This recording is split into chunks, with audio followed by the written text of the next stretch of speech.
बैठे बैठे गर्मी बैगन लग गई। इतनी गर्मी हो गई यहाँ पर, साला फिर पैंटी गीली हो गई है तो।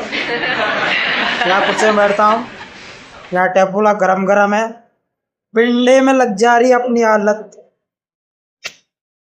तो भाई बाहर वालों का ब्लॉग वीडियो बनाने वाले बाहर जो ब्लॉग वीडियो बना रहे हैं ना, उनकी तो हालत पहले हो रही है। मेरे भी बैगन में लगे हालत।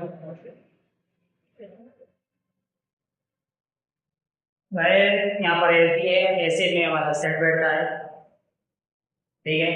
और मैं बाहर बैठता हूँ, जंग मराता हूँ बाहर बैठ के, और गरम गरम वहाँ पर बाहर ऐसी नहीं है, गरम गरम है, और यहाँ पर ठंडा है। हमारे जैसे लड़कों की किस्मत ऐसे क्यों फूटी है यार। दुनिया में आते हैं कमाने के वास्ते, अच्छी जिंदगी जीने के वास्ते,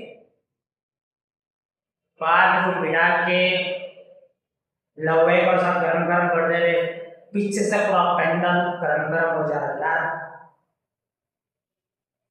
मेरे चैनल को लाइक सब्सक्राइब करो भाई, कि मैं जवानी में घूमो फिरो ऐश करूं। लाइक करो यार।